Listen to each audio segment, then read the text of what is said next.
morning.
Uh, can you please check if you can see the slides?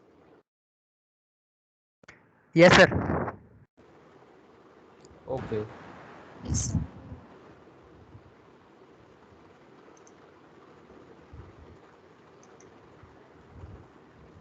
Okay. So let us start today's part. And if I just go back to the outline that we have described at the beginning, the first lecture was all about introduction of CFD, and it was all about the basic awareness about CFD and its need and what are the requirements to solve it. So all these things we have discussed in this first lecture. Okay, so that is already covered. Then second lecture was all about governing equations and different discretization methods. Acha, Somojit, I think Somojit, are you present? Yes, sir. So if anybody is waiting in the lobby, just admit him or her. Okay, Yes, sir. so I Yes, am sir. not seeing that view right now. So idea about governing equations and different discretization methods that we have discussed, that why as you know, Navier-Stokes equation and continuity equations are the basis of this CFD simulations. So we tried to understand the different terms of Navier-Stokes equations, and as I told you that this is a big equation. Navier-Stokes, if you write in Cartesian coordinate or any other coordinate, there is Navier-Stokes has three component, three momentum component, and in addition to that, three continuity equation. So in a full 3D domain, in total 6 equations, and if I like to use that 6 set of equations and discretize them, it is a big affair. So for the beginners, it will be difficult to digest. So we took a very simple example of heat conduction problem, and we have seen that how finite difference method can be applied. So what was the basic logic for finite difference method? So it was all about that your differential term, either dy dx or dy dt, whatever is there, you just replace them with some finite difference quotient, and that finite difference quotient you will get from Taylor series expansion. The derivation was not done, but we show you that quotient directly, that fx plus h minus fx by delta x, like that. There is forward difference scheme, backward difference scheme, central difference scheme. So each has its own accuracy, order of accuracy. Then we took the help of central difference scheme and we tried to solve the heat conduction problem in one dimension, right? So that part we have shown in the last class. We took first two examples and we have solved that how it can be done. Now since it was mathematically little heavy, we directly moved to the fourth lecture in the yesterday afternoon, and it was all about the introduction of ANSYS fluent with the help of some examples. So one case study we took, we shown you step by step how you can set up a problem in ANSYS Fluent. Very simple problem we took. We took just a pipe flow, okay, of certain diameter and certain length, and we told you that fluid is entering from one direction and exiting from other direction, and how to solve that and how to get the results. So first I have shown you the uh, the the screenshot of each step. Then I have shared with you the YouTube video link of the same problem, and along with that another tutorial I have shared, which are 20-25 minutes video available in YouTube, and I shared it in yesterday evening in the WhatsApp group. If anybody has not received it, let me know, I can share it here also. So after today's class there is 1 week gap. Next class will be on Saturday. So in these 4-5 days I suggest all of you to take a try to solve those problems in ANSYS Fluent. Okay, after installing it from the student version, you can install it and you can take a try. Hello, sir. I have a question. Yes, please go ahead. Sir, I am actually using console from last semester. Is it okay? No problem, absolutely fine. Look, COMSOL, ANSYS Fluent, these are different package, but the basic science is same. Okay, basic philosophy, equation, governing Okay. equation is same. Even you see that these methods are little bit different for different solver. Some software use finite volume method, some software use finite difference, some Yes, sir. There finite is some element. accuracy problem. Some senior told me. That's why I'm asking you. Actually, in finite element method, the theory is little different than the finite volume and finite difference. Okay, I don't have time to cover it, but I have also seen. This is my personal experience. I am telling you that whenever I ask any student to work on COMSOL multiphysics, so sometimes some accuracy or convergence error appears. Okay, and Okay, it sir. is very difficult to point out that things. Okay, so that may be the due to my limited knowledge on that part, because I am not very conversed with the finite element method. So but that is true, means if you are getting that kind of error, many people faces that. Okay, but that can be you have to find out that where exactly the soup inches. Okay, but Yes. uh, in that sense this ANSYS Fluent is very robust. Okay, so you will see that it will not cause that kind of problem. That's why I have selected it. And Yes. so that is on it. But yes, COMSOL multiphysics, the advantage is that you can add separate multiphysics options. Means if you are so I mean simulating a reactor or simulating a process where some external field is there, so in that case those equations are readily available in the multiphysics mode. Yes, sir. In That's why I'm using it. and that is then, but that same thing you can do it in ANSYS Fluent also, but you have to write some user defined function, UDF. Okay, so for that you have to be a little bit conversed with C language, because you have to write that code in the C and then compile it with the solver. So that's little bit of expertise you need. Okay, as a beginner you cannot do it.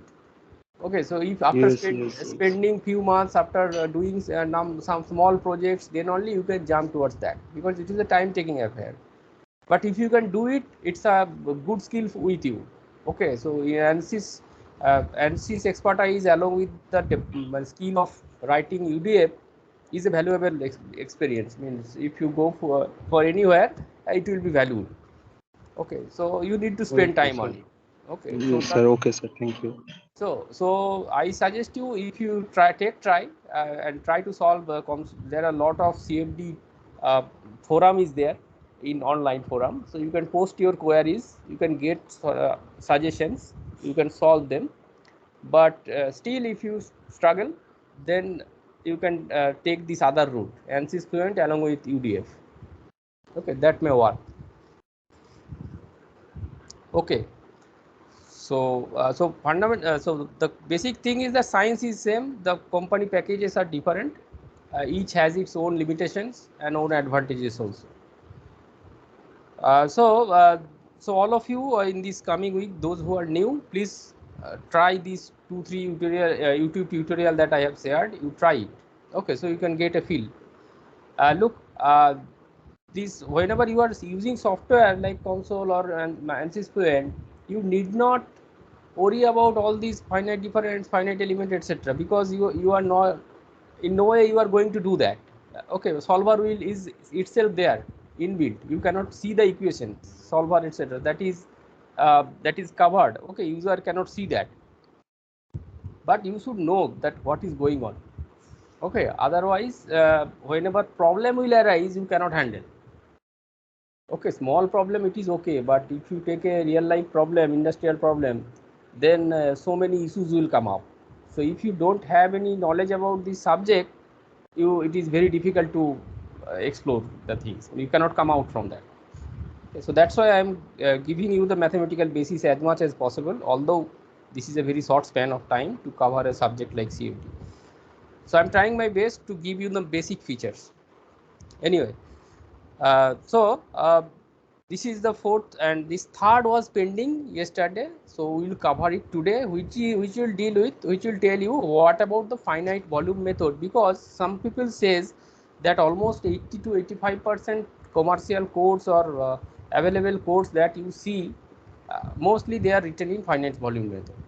Okay, finite element is very specific to the structural mechanics or civil engineers, and it is also applied nowadays. Console is coming, but not so widely used till today. Okay, in case of fluid flow problem, but finite difference is the most ancient methods, most straightforward method. So you just replace your differential term with that finite difference quotient, and you solve the equations. That is very simple, but it has problem. If it has problem in mainly two things. If your geometry is very complicated, it is very difficult to get a finite difference mesh structure. Okay, so there is some limitation, and also the conservation property means the temperature, momentum or temperature, whatever you are solving, the differential equation is based on a continuous function, and you are working on a discrete domain. Okay, so there is possibility that the property may lose, conservation property may not be maintained in finite difference, but because you are truncating the Taylor series, right? So the errors will be incorporated, but in finite volume, that problem is not there. Conservation will be maintained, and as well as you can any complicated geometry you can handle with finite volume method. Okay, so that meshing features is there. So we will cover this finite volume method today, and we will try to solve one dimensional heat conduction problem that we have seen in the handwritten note that I have shown you. One problem was there, so that similar problem we will try to do with finite volume method, but you should note the difference between finite difference and finite volume. Okay, so let us move to this. This is finite volume method and application of 1D heat conduction equation. So let us start with some with basic introduction. The basis of finite volume method is the integral conservation law. Okay, integral conservation law means the conservation of momentum, conservation of energy. That equation we have discussed in the yesterday's class when we are reading the governing equations, and I told you that although we are familiar to see the differential form of the governing equations, the same equations can be written in integral form also. Okay, and I told you that for example, Navier-Stokes equation in integral form will be looking like this. This equation I have told you. However, I have not spent enough time there. So this states that you see that left hand side is basically if you write it uh, in terms of differential form. So what we write? We write minus del P minus pressure term plus rho G maybe, plus you have that tau dot del dot tau, or del dot tau, and there may be some rho component may be there. Okay, so this is the standard Navier-Stokes in differential formula, differential format that we are habituated to see. But the same equation can be posed into integral form like this, where it states that this left hand side, basically this is expanded, this total derivative is expanded, and you are integrating it over a control volume. this differential equation is applicable at a particular point, but here this, since control volume is there, you can take any control volume V and integrate on that domain, and that is how you can write it. So this is volume integral, surface integral, surface integral, surface integral, again volume integral for the body force, etc., surface integral for the shear force, surface integral for the pressure force, because pressure and shear, these are related to surface forces and this is body forces. So body force will be under volume integral and surface force will be under the surface integral. Okay, so this is how Navier-Stokes can be posed in an integral form. Now this integral form of governing equation will be applicable, will be the starting point for finite volume method, and here we will not use any finite difference coefficient. Earlier the strategy was that you take this differential term and use suitable finite forward difference, backward difference, and make it an algebraic equation. But here we will not do that thing. Okay, rather this equation as it is we will integrate over a domain. Okay, let me cover first the initial introduction, then I will come back to the details part. So the basis of finite volume method is the integral of conservation law. The essential idea is to divide the domain into many control volumes and approximate the integral conservation law on each of the control volumes. Okay, so divide the domain into many control volumes. So earlier what was doing, say if you have a rod, earlier problem what we are doing, that you have a rod, one end is 100 degrees centigrade, another end is at let's say 500 degrees centigrade. Then I was asking you to determine the temperature distribution in this. So if it is a heat conduction simple problem, you divide it into a number of points. Basically we are taking line in 1D case, these are basically points. Okay, so these points you consider and you solve this at each of the point. You take any arbitrary name, this I equal to 1, 2, 3, 4, etc. name, and take any point, ith point, and based on the I minus 1 and I plus 1, if this is I, you write the equation here in following that forward difference or central difference coefficient. So that was the strategy.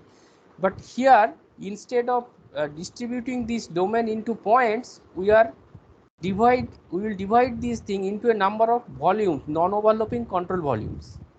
Okay, so not in points. So earlier the domain was divided into points. Although I am writing it in box format, basically this is a points, set of points where I am writing the solution I equal to 1, 2, 3, 4, etc. Here instead of these points, I am dividing it into a number of control volumes. Now control volume is a 3D feature. So if you consider a 3D system, then control volume means small cube like brick like structure. If it is 2D, then it will be a two-dimensional rectangular box like this. So these are one control volumes. Now instead of point, I will now mark this control volume as 1, 2, 3, 4. So in case of 2D, these are having some surface area, length breadth is there. Now if I consider a 1D case, so in that case even the y-axis will not be there, so I will consider the line segment. Okay, so line segment means this is in 1D case, volume means this length of the line, this line length. Okay, so this is my control volume 1, this is my control volume 2, like this is 3. So this in one dimensional case, control volume means this line segment, and in 2D it is a surface, in 3D it is a brick like structure, 3D structure, cube like structure.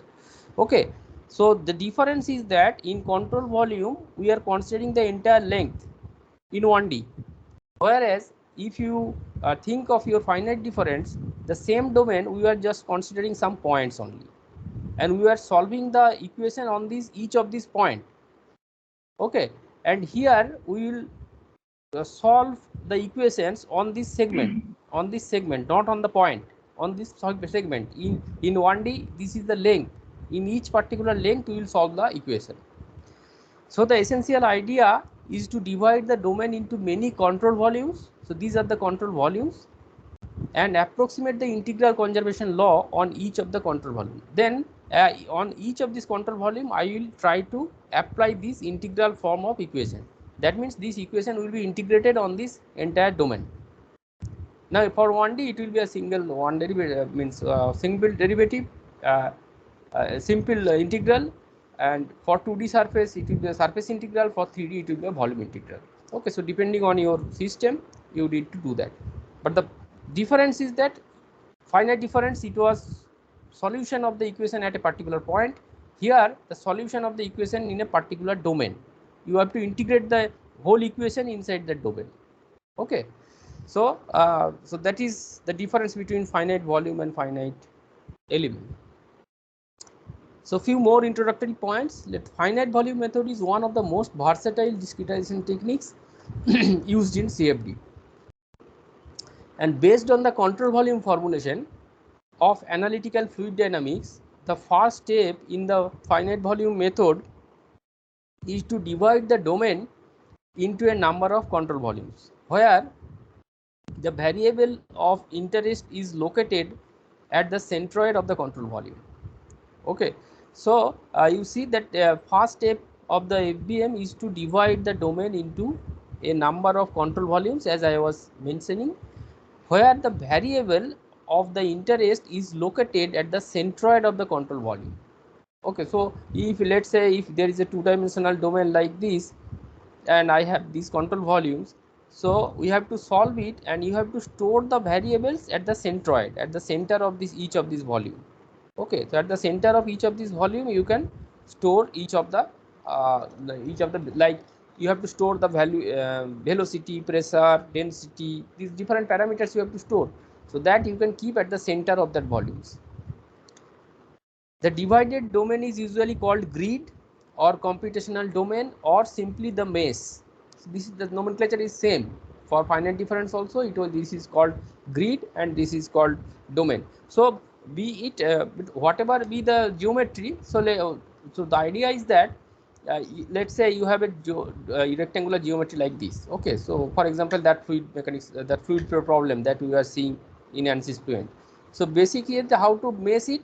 So the moment I am asking you to mesh it, be it finite difference or be it finite element, finite volume. So idea is that you draw a number of horizontal lines and draw a number of vertical lines.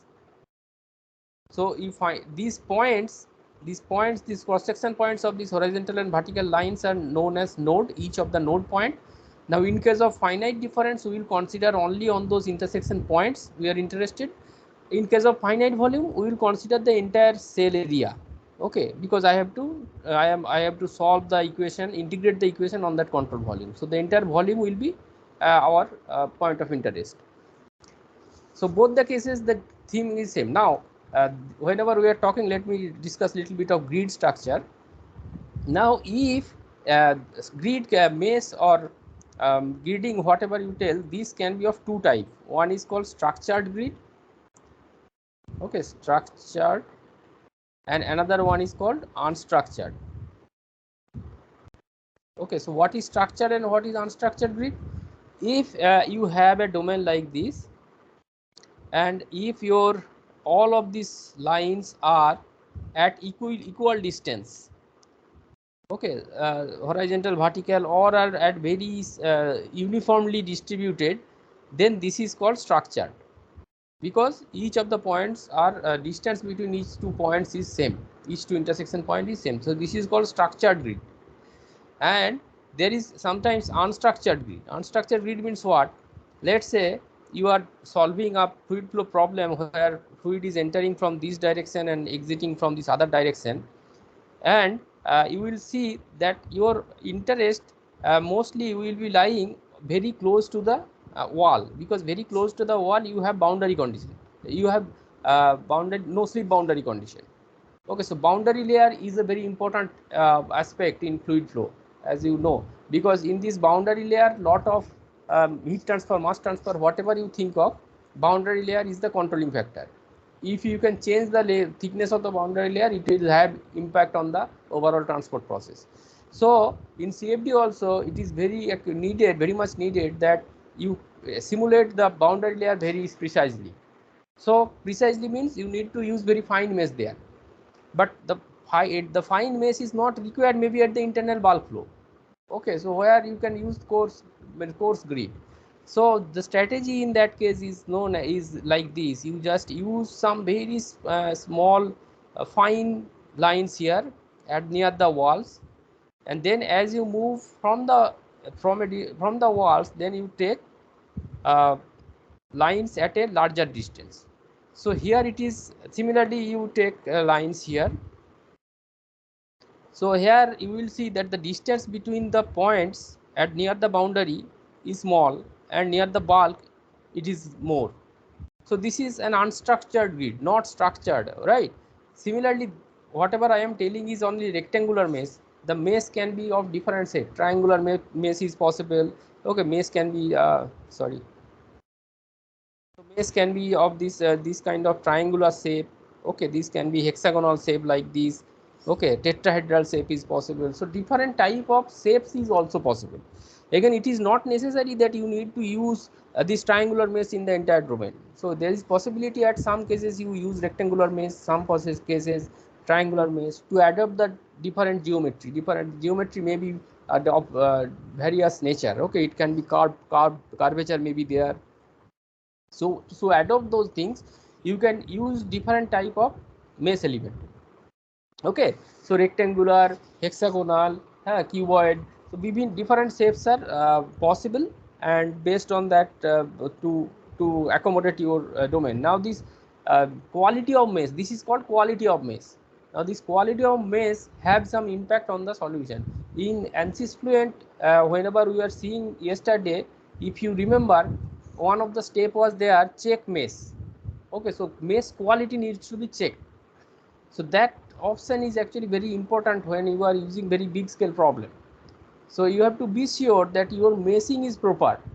Okay, so if you have any problem in the meshing, your results is not going to match.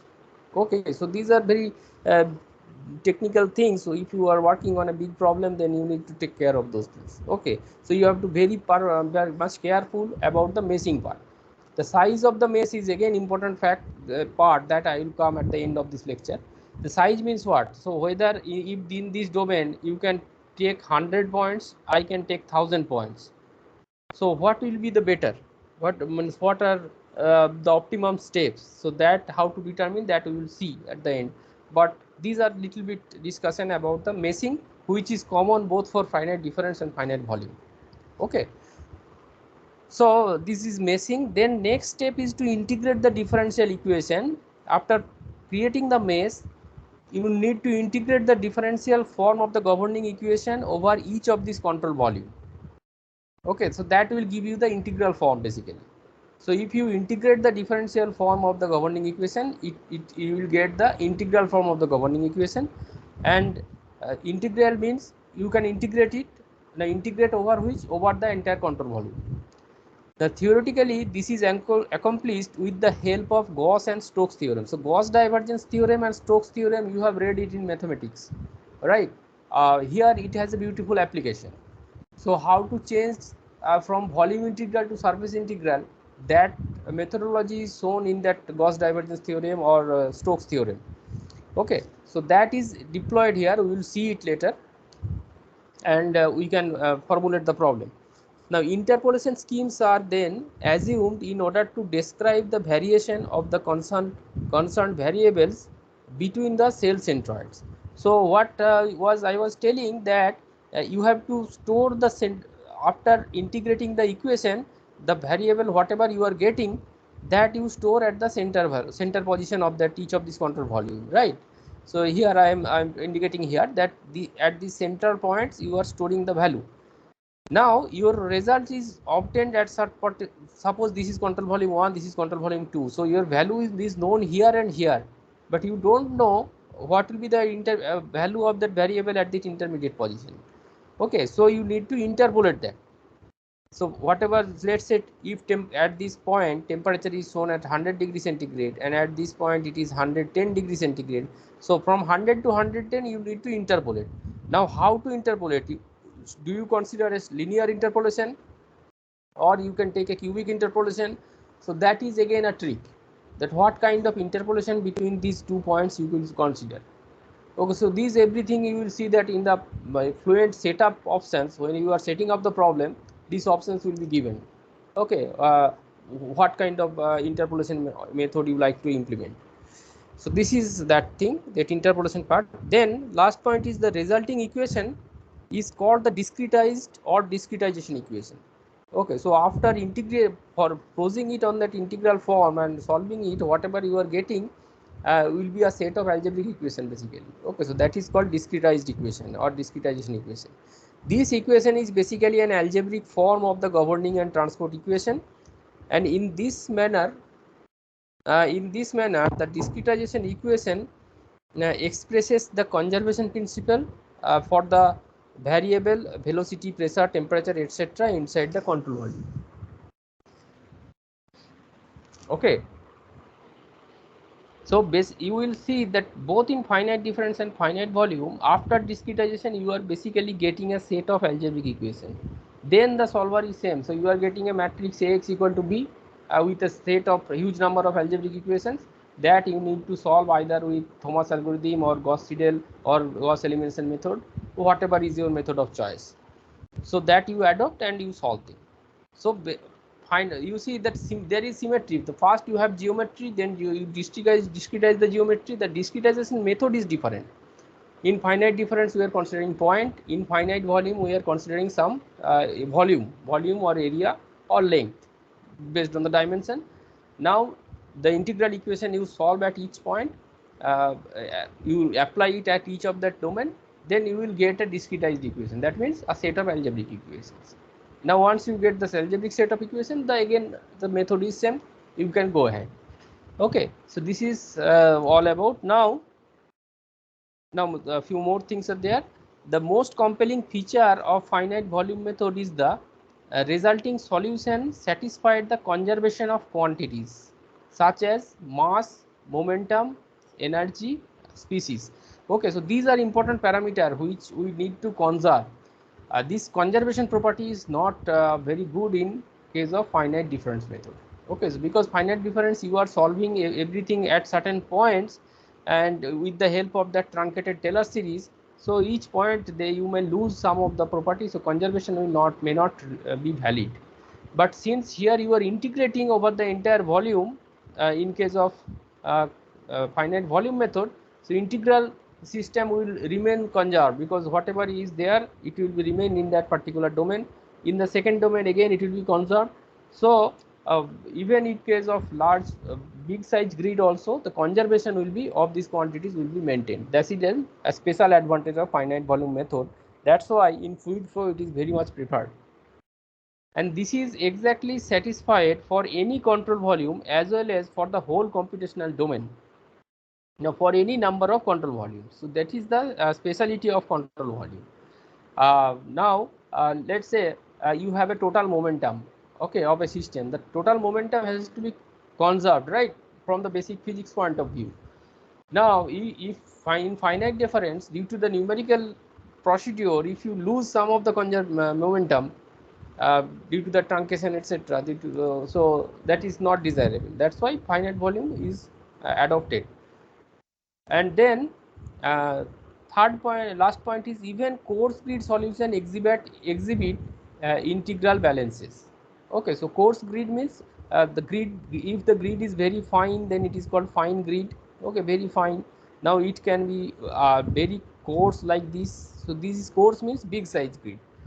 So you cannot take very coarse, because this, in that case, whatever the interpolation part, that is an assumption, so that is not going to work. But in any way, even in case of coarse grid, this conservation property will be maintained. Okay, so that is the advantage here, and it is flexible in terms of both geometry and variety of physical phenomena, and it is directly relatable to physical quantities. Okay, so physical quantity you can directly relate them, and another advantage that is here available is the geometry. So any complicated geometry there, if there is any curvature, spiral part, so that everything can be easily meshed with these finite volumes. Okay, which may be difficult in case of finite difference. Okay, so these are the initial characteristics of finite volume method. I hope I could clarify a little bit of it.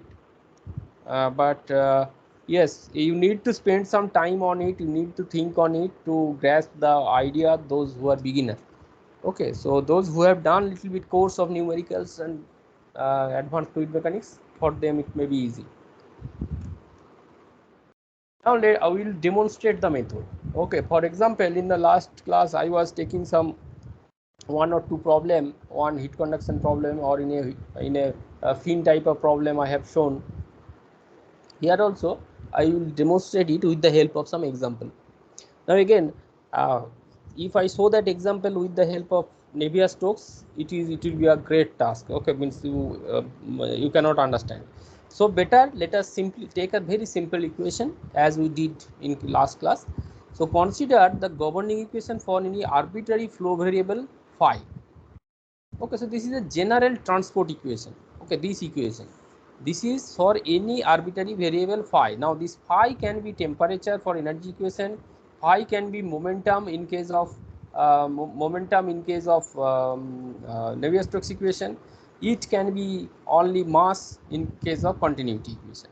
Okay, so if you see that if place phi equal to that thing, then you can simplify it into that variable. So this is a general transport equation. It can transport temperature, it can velocity, momentum, or any other quantity, it can be transported. So this left hand side is basically, if you write it in open form, it will be d phi dt, or rho in d into rho phi by dt. Okay, so left hand side. And right hand side, what it is stating, it is stating that del dot tau is basically the transport quantity, means in transportivity, means it is for mass transfer, it is diffusion, or your viscosity part.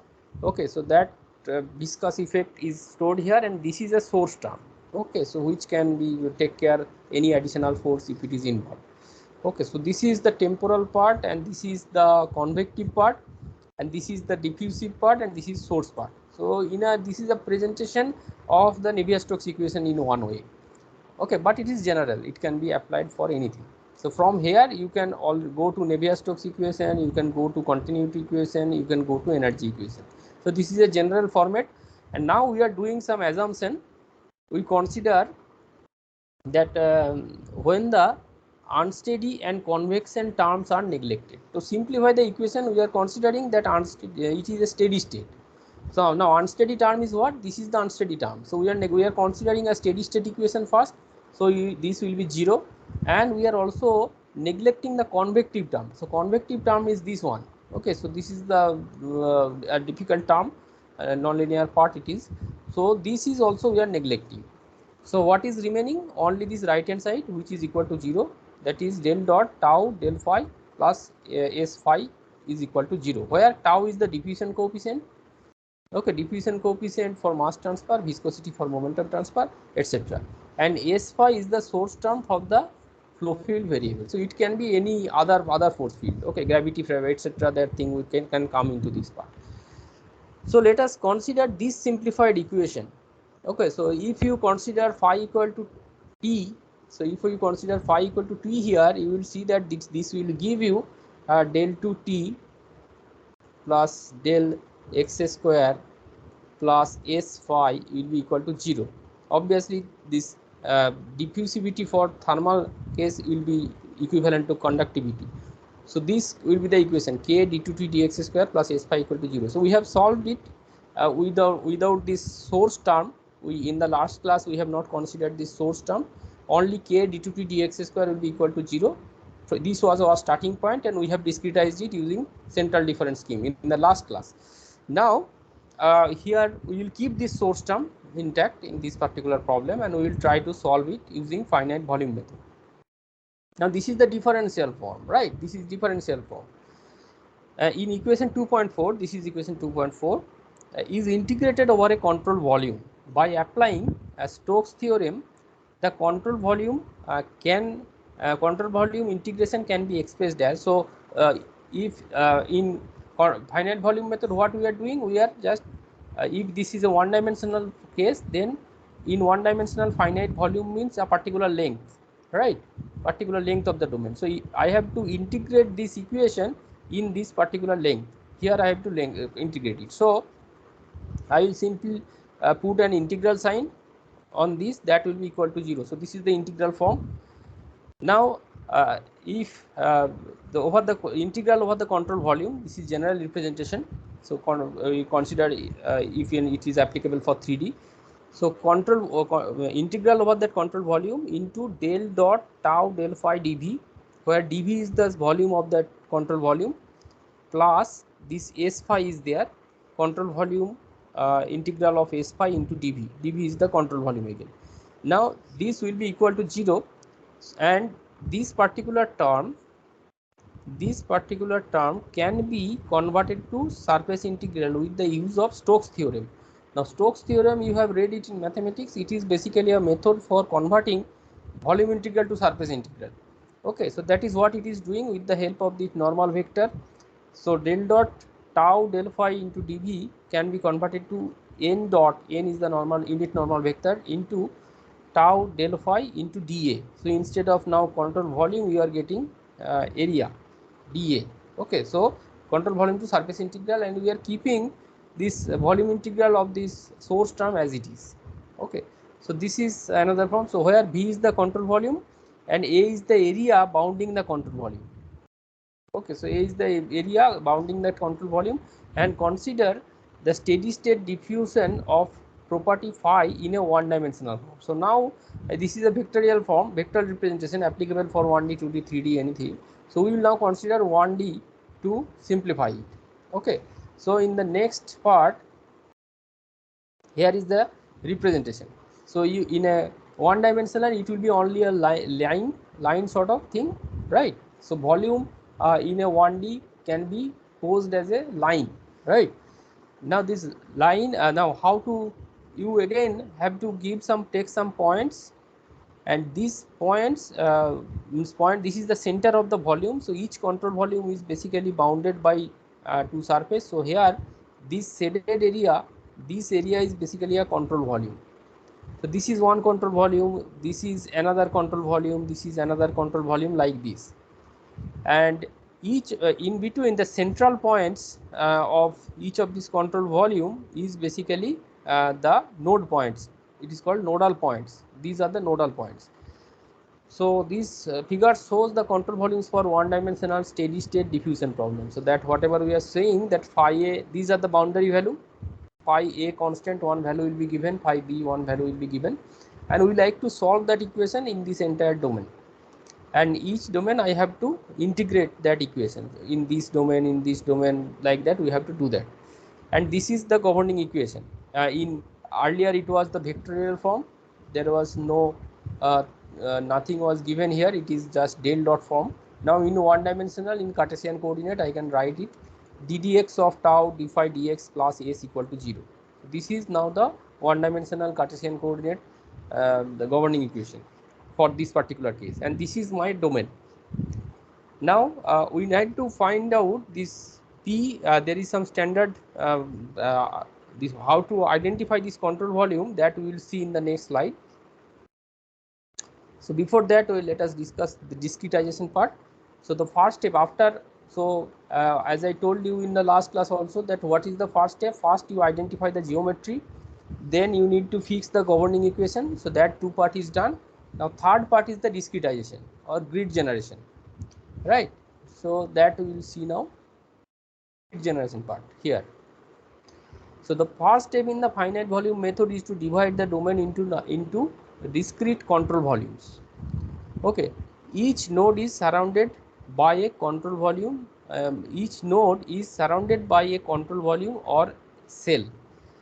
So if this P is the node, P is any arbitrary node, so this is surrounded by a control volume. Okay, the general nodal point is identified by P. Let's say, for example, in case of finite difference method, we were considering any arbitrary point as I.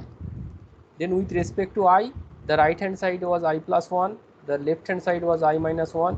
In that way we are doing the nomenclature. Here we are considering this one node point as P as the general node point, any general node point.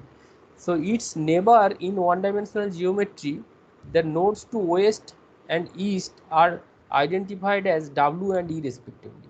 Okay, so node so if this is the P is the point of interest, at the right hand side the next point is known as E. Next node is at east direction, at right hand side is identified as E, in the left it is identified as W. So this is one node, this is its neighboring node at east, this is it at neighboring node at west.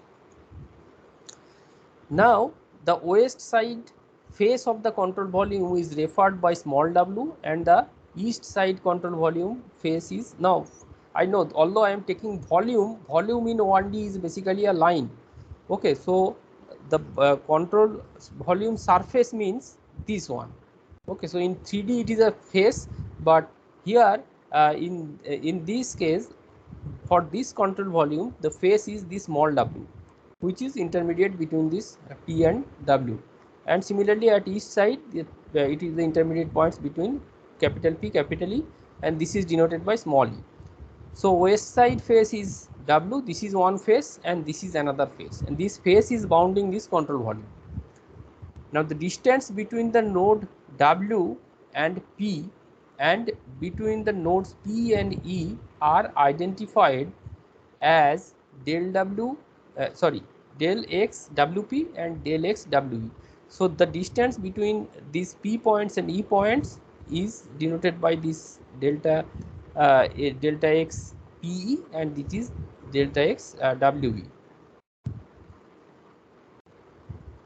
Okay, so the delta X PE and delta X W. So this is the distance that is given. Now the control volume width is delta X. Now this is the control volume. Okay, so width of the control volume delta X is denoted by this delta X WE. Okay, so this is how the a control volume is characterized, and its surrounding points, faces, etc. are characterized. Okay. So computational domain specification for 1D heat transfer problem, 1D diffusion problem. Now come to the discretization. This is grid generation. Now the equation discretization part. Okay, the key step of finite volume method is the integration of the governing equation over a control volume to yield a discretized equation at this nodal point P. Okay, so you have to now generate a discretized equation on this nodal point P based on this control volume. Okay, so this is the main step for finite difference to do this integration. Now for the control volume defined, so here the control volume is this one, this shaded area is the control volume. Okay, so the for the control volume defined, the diffusive flux of phi leaving the east minus the diffusive flux of phi entering the west phase is equal to the generation of phi. Okay, so this is very important, and this concept will if I write it here, then this is my P point, and this is let me write it, this is east next neighbor, this is west, and this is my volume. Okay, here where I am going to integrate. Now it says, see here I am not going to use any finite difference quotient, right, to convert the algebraic equation differential equation to algebraic one. Here what we are assuming, since we have to integrate the equation on this domain, we will assume that here the property is phi can be anything, temperature, momentum, whatever. So diffusive flux leaving the east, so this is leaving the east means let's say phi is moving out from here. Okay, and minus whatever is entering from this phase. So from one phase phi is entering and another phase phi is leaving, and the difference between this phi let's say make it small e, and this is phi w. So phi e minus phi w will be equal to the rate of generation of phi in this phi. Okay, so if it is steady state, then there will be that may not be zero, means if both are equal. Otherwise that means there is no flow, but whenever some flow will take place, there will be this difference, phi e and phi w will be different, and this difference will be equal to the generation of phi within this domain. So that is written in this way. This is the equation. You can remember that d dx of if I go to one back, this is my governing equations, right? And I can apply the control volume on this particular part. So here if we do that, so it is showing that volume integral, the delta V is the volume of this control volume, this particular control volume. So volume integral of ddx of tau d phi dx into dv, volume integral of s phi dv. Now this integral can be, integration means volume integral means what? The rate of change of the property in that volume. So that can be represented by this one, tau a d phi dx, that is entering through this means exiting through this E phase, and whatever is entering from this west phase, tau a d phi dx. So tau into a is the control surface. Now this is from volume integral to using Stokes theorem, you are converting it to surface integral, and that surface integral you can do from right minus left, that you can write. So you see tau a d phi dx E minus tau a d phi dx W. Okay, so the integration is done by this way. In between, actually from volume integral to surface integral, you are using Stokes theorem, and then you are writing it in this way. Okay, so instead of this integration sign, right now you can place it as a difference of these two quantity, plus this is approximated as average source term into that control volume delta V. Okay, so this part is basically assumed as this one, average into this total control volume, where A is the cross sectional area of the control volume phase, and delta V is the volume, and S bar is the average value of the source over the control volume. Okay, so this is one step. Now the question comes that to calculate the gradient when fluxes at the control volume phases, an approximate distribution of the properties between the nodal points is used. Okay, next what we have to use, because we have right now got this term, this tau E and tau W that we are getting. Now we need to calculate this gradient and fluxes. So these are the fluxes, right? This is the east phase flux, this is the west phase flux. Now these fluxes uh, uh, to calculate the gradient or fluxes at the control volume phases, an approximate distribution of properties between the nodal points is used.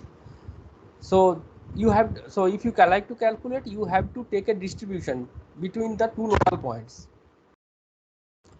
So linear approximation is the simplest way to calculate interface values and the gradients is called central differencing. So this is an approximation that we are considering, that let's say let me once again write it. This is the P point, this is the W, capital W point, this is the capital E point, and this is the phase. Okay, this is small w and this is small e, and this is the volume where I am writing this equation. Okay, now what I am going to do, I need to calculate, because you need value at these phases, right? So if you like to calculate the flux at this point, you need to get the value of this tau, value whatever we are writing in this expression, that means this one, this tau, you need to assume some average value of tau at this point. Okay, but tau value is known to us at these node points only P and W. So what we will do, we will take a linear average, that is called central differencing. So this tau W here, we are writing it as tau W plus tau P. So tau this point and this point, we are taking the average of it, average of these points. Similarly, tau E is average from this P, capital P and capital E point values. Okay, so that is shown here. This is called central differencing. Now if I put those values, the diffusive flux, so you can now you consider the left hand side, what it was, tau A d phi dx, this is west, and this is tau A d phi dx, this is at east phase. So this is here and this is here, these two terms are there. Now I am writing this the diffusive flux terms after taking this central difference assumption. I can write this tau A d phi dx, you can write it tau W into AW, and this differential part, the d phi dx means phi p minus phi w. So here it is phi p, here it is phi w. Okay, so that you are taking difference of it, and this length is delta wp. So that we have already seen, this is delta wp. So that you are showing. So you are you see that the important part is here, that you are getting rid of the differential part here. Okay, so from this differential part you are writing just tau w aw, that means the value of tau at this west face, area of this west face, multiplied by this d phi dx is now is written phi p minus phi w by del w del x wp, and east, similarly east face is written as tau e ae phi e minus phi p by delta xp. So right, so now you see that this particular step is converting the differential term to an algebraic term here. Okay, from these integral equations, and the source term by means of a linear form. So here also a del v term is there, you need to get rid of it. So we are linearizing it in this way, that su plus sp into phi p. So sp phi p is the value of that source term here, and su is the normal term. So this is the linearization terms, because we have to linearize, get rid of this differential part. So we can assume this as su plus sp into phi p. So in this way you can write it. Now if I go to the next step, and if I write all those values, if I write all these values, this one and this one, into this particular equation, into this equation here, then we will get this part. So you see that this is east minus west plus this one. So this is now this you can write as this one, and this you can write as this one, and sb is right is this one. So you see this left hand side was containing some differential term, but right hand side we are discretizing it in the form of algebraic equations. So this is the discretized equations. Okay, now if you do little bit of rearrangement of this term, that means that you take phi comma phi p common from all the terms, then this is one part which will be equal to this phi w, this is phi w coefficient, and this is the coefficient of phi e, and you can write the ac. So now you can very easily you can simplify it ap, because you can write it as ap another factor, because all these are some constant. Once you fix the grid, this delta x is constant, the a is constant, and this tau e and tau w at the face value. So we have got that using that central difference. So those values are constant, everything is constant. Again sp is also the value of the source term at p, so that is also constant. So you can write it as a ap, different constant ap, and you can write this term also, this is also a constant as aw, and this is as ae.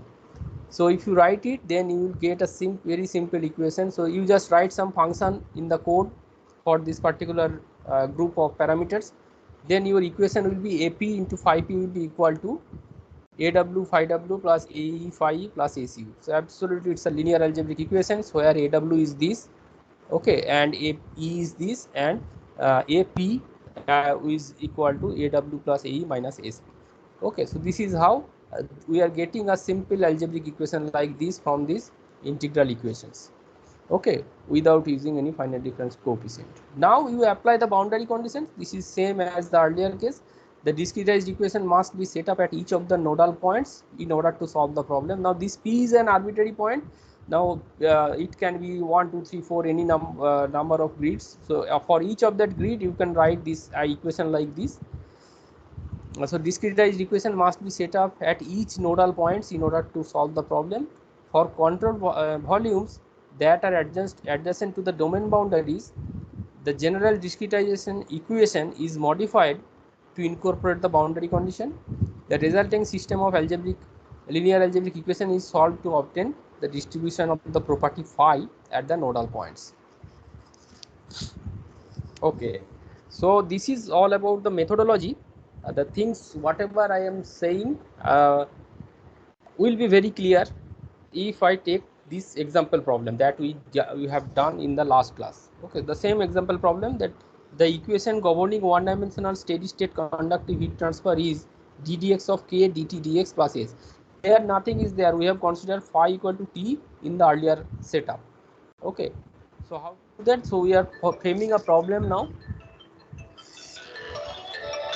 Just 1 minute.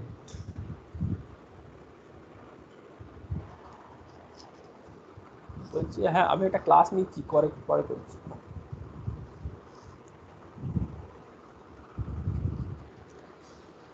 হ্যাঁ আচ্ছা I am online, right? Hello? Yes, sir. Okay. So I am posing it as a mathematical as a problem, realistic problem, that consider the problem of source free heat conduction in an insulated rod whose ends are maintained at temperature 100 degree and 500 degree. Same thing in the yesterday we have considered probably 100 and 200 respectively. The one dimensional problem is given by this governed equation. Now it is source free means this S term is not there. So earlier in the last class also the source term was not there. So this is simple. This basically this is k d2x d2t dx square equal to 0. So this is the second order differential equation. So calculate the steady state temperature distribution in the rod. The thermal conductivity is 100 watt per meter Kelvin and cross sectional area A is 10 into 10 to the power minus 3 meter square. Okay, so these boundary values are given here, total length is given and your area of this rod is given. Okay, now you have to find out the temperature distribution here. So first what we will do, divide the length of the rod into 5 equal control volumes. So 5 equal control volume means 1 2 3 4 5. Let's say this is control volume 1, this is 2, this is 3, this is 4 and this is 5. So these 5 control volume I will divide it. This gives delta x equal to 0.1. That means since I have divided it 5 domain equal distance, then 0.5 by 5 will be 0.1. So delta x will be equal to 0.1 meter. Now discretized equation can be readily written for control volumes surrounding these nodes. So these are nodes, intermediate points under nodes 1 2 3 4 5. So for any arbitrary node you can write in this form. This is the discretized form that we have already seen. This you can write it. Okay, so k a e into delta x p into ae, this multiplied by tp, this tw and te. Now you can write it as ap as we did in the earlier problem. This can be aw and this can be ae, and the problem will be boiling down to this simplified algebraic equation. So this is the discretized equation. So this we have shown, and after simplification aptp will be equal to awtw plus aete. Now we can consider that conductivity remains constant in the entire rod. That is the general case. Thermal conductivity generally do not change until and unless the temperature variation is too high. So you can consider K is remaining constant. So that assumption they are taking, that Kw will be equal to K, and since this is a uniform grid, so you can consider that your surface area of east face to west face all are equal, so can be equated to A. So AW can be written as K delta x by A. AE will be equal to K by delta x A. Okay, so basically both are same. So we can write AP will be equal to AW plus AE. Okay, so that you can write. The next, sorry. This is the thing. Now for boundary nodes 1 and 5. So 1 and 5 we will consider because we know the value at 1 and this is the case here. 1 2 3 4 5. So we know the value here 100 and it is here 500 degrees centigrade. So these two values are known to us. So for 1 and 5 nodes we will write it separately. This is the discretized equation. So for node 1 we can write k by delta x into a by k of half of delta x, because we are considered here the full delta you will not get, so half delta x will be considered here. And similarly you can write it here, and then if you simplify this thing you can get it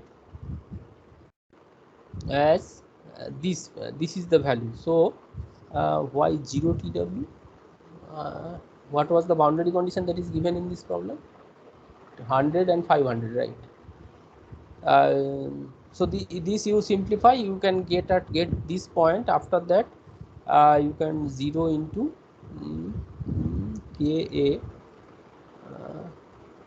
sorry, K by 2K 2K by delta x. So yes, this is just accumulating these TP terms together. Okay, in this K by delta x into A, 2K by delta x into A into TP will be equal to 0 into TW plus TE and TA.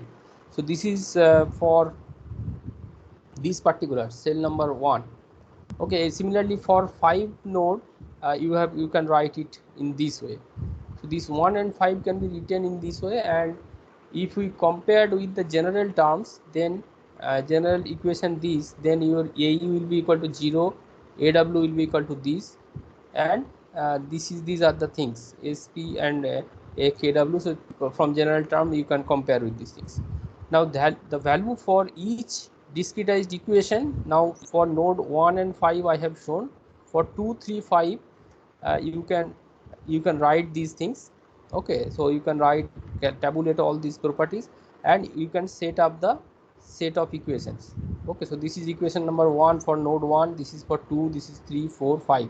So 5 equations, 5 unknowns are here right now, and it is a set of linear algebraic equations. Now you can solve it using this is the matrix form. Okay, Ax will be equal to B. So A is this tridiagonal matrix. So you can use Thomas algorithm very easily here, and if you run this in the Thomas algorithm subroutine, so you can get the results. T1 will be 140 and 40 and T2, T4, T4, 5. So all these values you will get. T5 460. Okay. Now you know that T1 is at the central point, because this is the, we have right now here 5 domain 1, 2, 3, 4, 5. So this is actually T1. This is T1 at the center. This is T2. This is T3. This is T4, and this is T5. So all these value you will get, where at this boundary this is 100, and here it is 500, it is given. So you see that from 100 to it is 140, then it is 220, 220, then T3 200. I think there is some mistake here. This is 220, this will be 200, and then 380, and then 460, after that 500. So this is how the solution can go on. Okay, this is the implementation of the finite volume method in the same problem that we have done in discrete finite difference method. At single go, those who are seeing it for the first time, it may be difficult, but if you see to it with a pen and paper and write this step by step, the method will be clear. Yes, sir. Yes. Sir, Yes. I know, sir, thickness by thermal conductivity is the resistance. Sir, how to calculate this part, sir, before this page? What you are saying? Please repeat. Sir, before this page, sir. This Sir, page? thickness by before page, sir, before page. Can't understand this page. Next page, sir. This one? Yes, sir, this page. Yeah, yes, tell me. Sir, thermal conductivity by thickness, it's a, sir, how to calculate this part? Because I know, sir, K and delta x is very common to know. Delta x is what? Delta x is the grid yes. length. So delta x Grid grid length, length, yes. the moment you are generating the grid, the delta x b is being fixed. So it is a point, Okay. 0.5 millimeter rod. Okay, and you are dividing it into 5 domains. So what is on each domain? It is 0.5 meter or millimeter. Okay, so delta x is equal to 0.1 millimeter, and your k value is given in the problem. So put it, you can get the value. Yes, thermal conductivity is Okay. given, sir, yes. So that is Thank you, very. sir. You just closely observe it. Maybe I am going little fast. So if you step by, I will share this slide. If you can go follow the steps, it will be clear. Okay. Acha.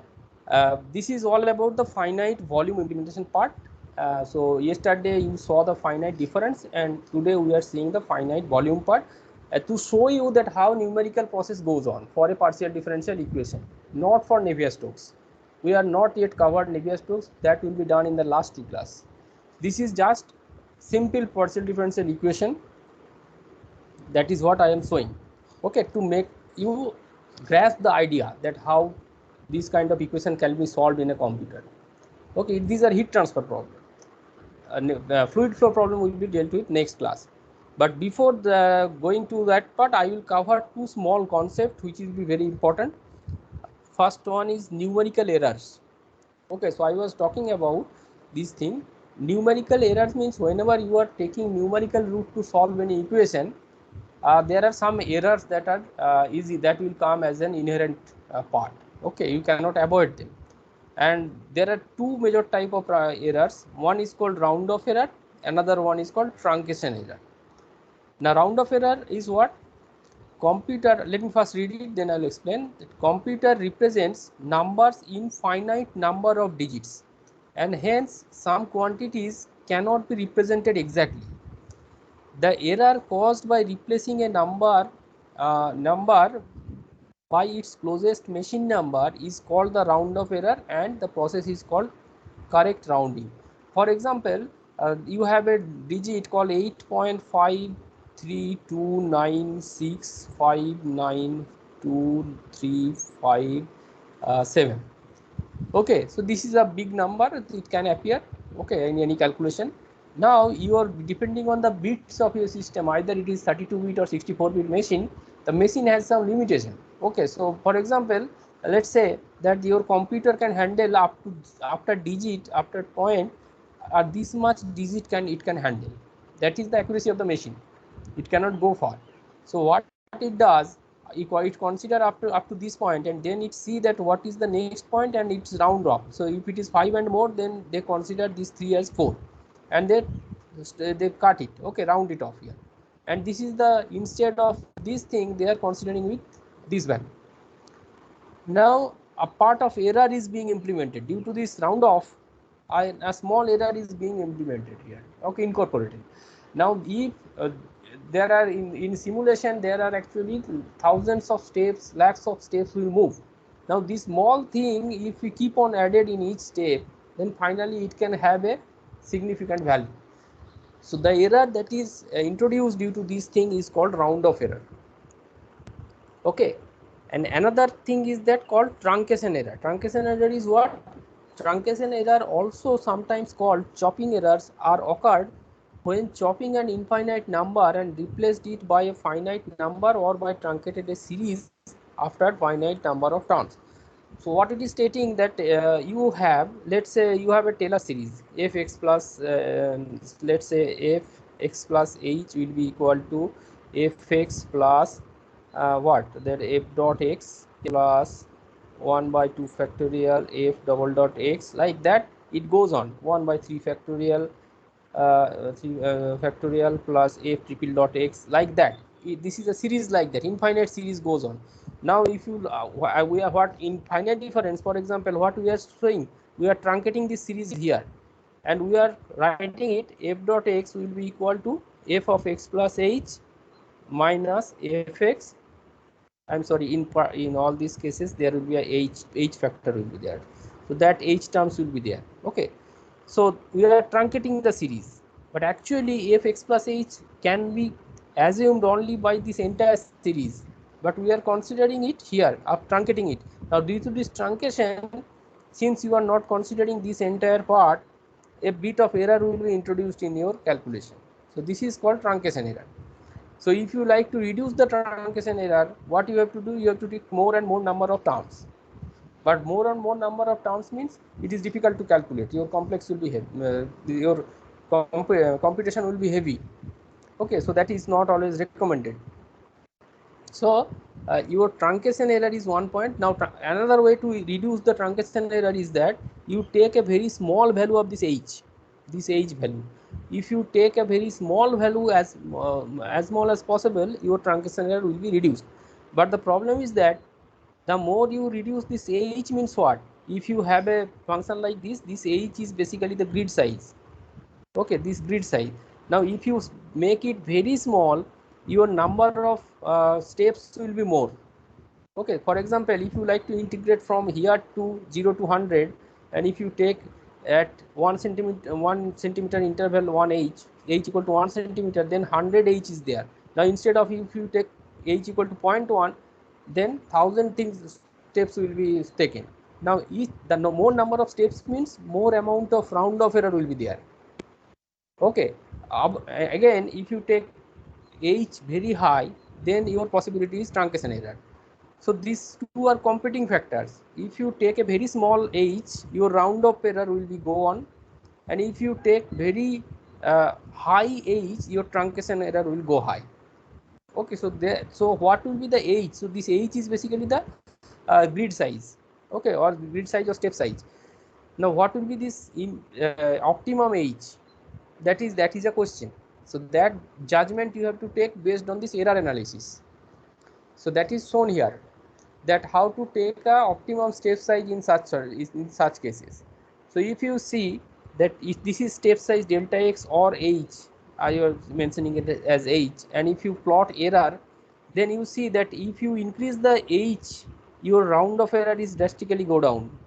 Okay, because if you like to go integrate from here to here, if you take very high, let's say in the 2 step you will reach here, so your things will be you increased h means your round of error is decreasing gradually. But since you are taking very big step size, h is very high, your truncation error will be shooting up. Okay, so if and the total error of any numerical approach is the sum of this truncation error plus round of error. So total error is equal to truncation error plus round of error. So that curve is here. So if you plot these two things, this total error will go through a minima, right? And this minima will reflect the optimum step size. So this particular value will be the delta x optimum. Okay, so this is how from error analysis you can find out the step size. Okay, step size means The grid size. truncation errors. Yes, So truncation yes. error is when h is very high, then error is low. Then error is h is very high means error is high. It, you Okay, see sir. this Then delta x means h. H with the increase of h, truncation error will be high. Okay. okay, sir. Means that means what?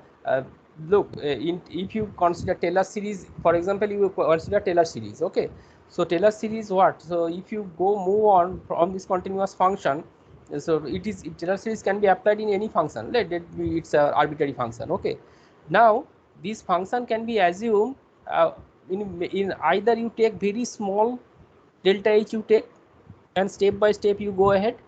So then your Taylor series can approximate this function. Okay, another approach is that you take very large value, take here, here, here, but in that case this value h value will be associated with a lot of error, truncation error, because your h is too much, you cannot approximate this function, because from these particular points your function can go in a different very way also. Okay, so it is very difficult to approximate the exact function with this large h. Okay, so it is always recommended in mathematics that if you like to approximate a function with the help of Taylor series, then you take a very small h, so that tangent at this point and tangent at a very close neighboring distance may be considered as equal, and you can consider a straight line approximation there. That is the concept of Taylor series, right? Now if you take rather a very big distance, then this tangent and this tangent you cannot if you consider them as a straight line, that will not be a good approximation. That's why a lot of error will come. Okay, so I will suggest you to revisit for all of the engineering students, read Taylor series, not understand it very carefully, because it has lot of application. What is Taylor series? I mean, what does it mean? The mathematical concept you try to grasp, it will help you. Okay, so that can be shown here. Is it okay? Yes, sir. Yes, sir. Okay, so this is one thing. And now the question is that in case of CFD solution, you cannot do this kind of error analysis all the time. Okay, this is a very difficult stuff because you have to take a lot of step size and do all this calculation. That is the, so the standard practice to choose the grid independent to choose the optimum step size is the grid independence test. So this is also a kind of error analysis, but we do it in an indirect way. We call it grid independence test. Now grid independence test means what? So you are simulating something, right? So for example, that rod problem, that rod, what conduction rod that we are dealing with. So let's say this is at 100 degrees centigrade this end, and this is at 200 degrees centigrade or 500 degrees centigrade, whatever. Now if I ask you to calculate the temperature profile in it, temperature contour in it, so how much point you should take? One student can take, sir, I will take divide it at 5 domain as it is done in there. So 1 2 3 4 5. Another student can come, sir, I can take 100 of this volume elements. Another student can come, he can take, I can take 1 lakh of grids out of it. Very fine structure I will take. Now the question is that what is the optimum value, because all of them are going to be true. So how to check that what should be the value? Sir, I take sir 100, sir. Why? Sir, because heat loss is 100 to 200. It's No, it is sir, not related to heat. Now this is 100 to 100. If I take you 1000 to 2000 or 1000 to minus 10, then it will not depend on the value, on the boundary condition. Okay, it can be whatever. It doesn't matter to me. I am this is not a matter. My interest will be to see that let me explain it. Okay, then it will be clear. This graph, let me explain. This graph is basically showing the grid size. That grid size means that if you take 5 in a 5 meter domain, then it is delta x is 1 meter. If you take 100, then it is like that. So 5 by 100, whatever value will come. This is 5 by 1 lakh, whatever value will come. Okay, so another student can come, he can take 10 lakh of fine grids. Everything is possibility, no problem in it. So what it is done in standard practice, that you take a set of delta x and solve the same problem, solve the same your problem, and in each case you calculate the error, total numerical error you should calculate. Okay, so total numerical error is this thing, and this numerical solution is dotted line. The numerical solution means that what? This is the solution. Okay, this is the solution that we are going to get, and this curve, this solid line is denoting the error, total error. Okay, total error. So you see that at first when you will increase the delta x gradually, increase means you are taking small number of grids gradually. So you see that first these are going parallelly, then there is some differences being, error is gradually being decreased. So until and unless this error curve flattens, that means your simulation is dependent on the grid. Okay, if it is dependent on grid, if any simulation result is dependent on grid, then that is not acceptable to us. It has to be grid independent. Means you need to go to choose a grid value in such a way that your results after that, even if you find the mesh, then it will not hamper. Now means what? That you are starting from a very let me, since I am giving you the example from larger grid to smaller grid, so it will take this direction. Okay, so let's take at a very high grid. For example, the student who have taken 5 grid only, so his value will be here first, and you will see if you from 5 to 10, if you will go, it is gradually changing. So these 5 10 values are not acceptable. Then if you take 100, then let's say you are getting here, then you get here up to this point, here you are getting let's say this is obtained at 200 grid step, 200 grids. Okay, after that you see that after 200 to 300, if you will go, it is flattening. The curve is a horizontal line. So that means in this domain, actually in this range, your result is free of your grid size. So from 200 onwards, so if you take 210, 250, 200, 300 like that, and let's say this is the value of 500 grids. So this 200 to 500 grids means this particular here error is not dependent, means error is not changing with the grid size. So this will be your domain where you can choose the grid size, because this is free of the error. Now even if you keep on decreasing, after this point you will see that again the error is increasing. This is due to what? This is due to the round of error, because you are decreasing it too much. That means you are rounding off the numbers. That round of error will not be initially visible when the grid size is more, but if you refine it too much, you will see after certain steps it is gradually go up. So this is due to round of error, this increase will be there, and if you go beyond this point, this truncation error will be effective. Okay, now you can choose any value ideally between these two domains, but preferred point will be this one, because this is the maximum grid size which will give you error free result, and this maximum grid size means number of nodes are less and your computation will be completed fast, right? Because your computation time, the computer will take, maybe it can take hours of time, it can sometimes simulation goes on for 10 to 15 days, one simulation. Okay, 24 hours it will run. So computation time is very important for you. You cannot wait for so much time, so you have to always see that how much maximum grids we can take without affecting the error. So this is our preferable point. This is a proper choice, that this is the ideal optimum value from where we can run. It will give me the results with minimum computation time without any error. Okay, so this is how a maximum step size is dependent. Now in realistic application we also do not follow this method, because this also again you need to check so many things. So in realistic case what we do, we consider one particular property.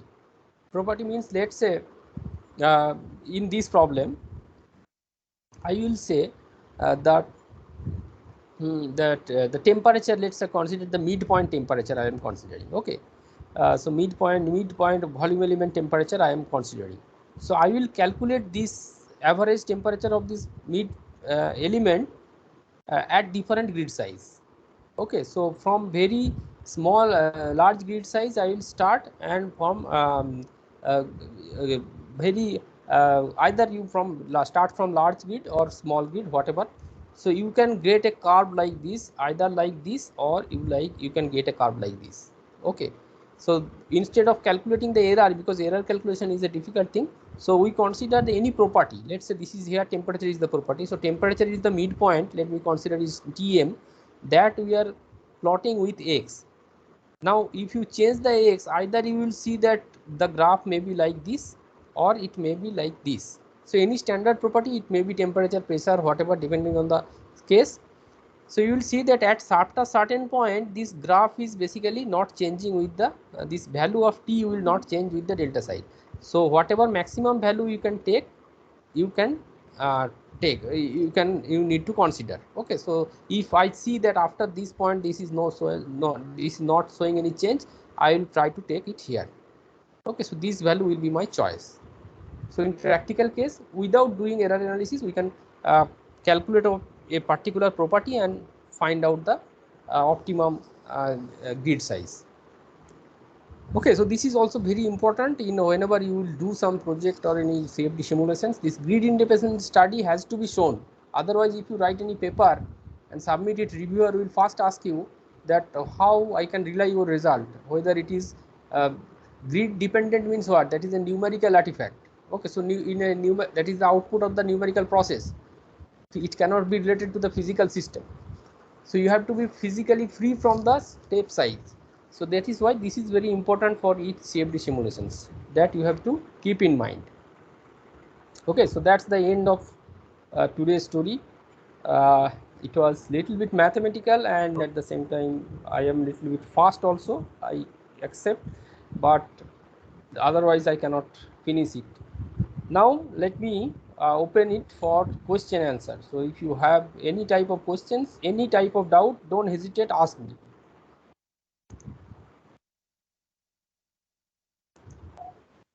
Sir, what is there any way we can estimate the time required for the computation? Now it depends on your computer processor, computer RAM. How can you estimate? Because each computer configuration is different. Even a new system will take some time. Even that system after 2-3 hours may take different time. What you are talking about CPU time, right? So basically that is dependent on the machine architecture and its age. Okay, so if Yes, you sir, use but a if all that if you use a supercomputing facility, okay, so it will be very fast. So it depends on how much computer processing problem power you are taking. Yes, you are saying something. yes, sir, but if all that is known, can we get like a time, like an estimate? Maybe not an exact value, maybe a range. It will take so much to so much hours or days. It will. No, it is very. Means look, you have to specify the problem based on that. Now, if you go to a medicine shop and if you tell that give me a good medicine, then what will be the answer? Okay, so you have to first specify that what is your disease and what is your age, or based on the disease diagnosis, then only the medicine can be prescribed, right? You are asking a very general question. You have to, the problem has to be specified, how much number of grids are there, whether it is single phase or multi-phase flow. In multi-phase flow it generally takes some time. Okay, so whether any reaction is involved or not, so it depends on the particular situation. Okay, that what is your problem, what is its nature, how many number of grids you are using. Based on that the computation time can be determined. But you have to, if you like to judge it, then you need to spend some time on CFD. Okay, so you do a few projects, a few problem you try to solve, then automatically you can understand that how much it can time it may take. That will be clear to you. Okay, sir. Thank you, sir. Okay.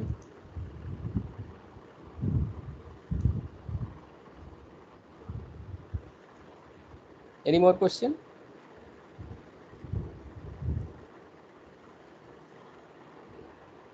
Hello, sir.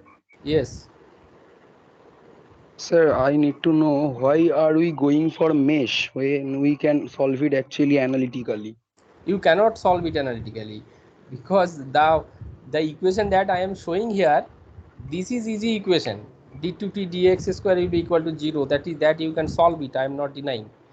But whenever you are going to solve Navier-Stokes type of problem, it is a non-linear coupled partial differential equation. If you can solve it analytically, you will get a Nobel Prize. Okay, so nobody could do Oh, it in last right, 150 right. years. Okay, so analytical solution is not possible. That's why we are going to this problem, because you see that, and in physics or whatever you have read it so far, even most of the engineering texts also, analytical solutions are given, but on a very special situation. You have a fluid domain in as a very perfect geometry. Okay, lot of assumptions, steady state, but reality is different. There is turbulence is there, unsteadiness is there, non-linearity is there. So that if you like to model them, analytical solution is most of the time not possible. And if analytical solution is available, then we should not do this course. Okay, so this is, there are Yeah, cases yes, where yes. analytical solution is not possible. Okay, sir. Yes.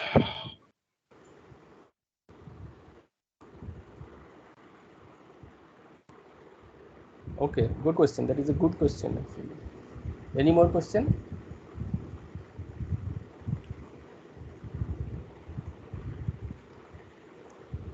Look, this is a very beautiful science, I would say, science and technology, whatever you say. If you can understand this method or this approach, all the complex subjects that you will read will be nothing. And whatever differential calculus, integral calculus you have read it from the school level to here, you will see its practical application here. Okay, because there are many systems engineers do not know what's happening inside. For example, in a reactor, inside a heat exchanger, what can happen? No, you cannot take photograph there. But if you properly formulate a problem in a CFD, you can see the internal picture through calculation. Okay, so that's the scope of a huge scope of improvement is there.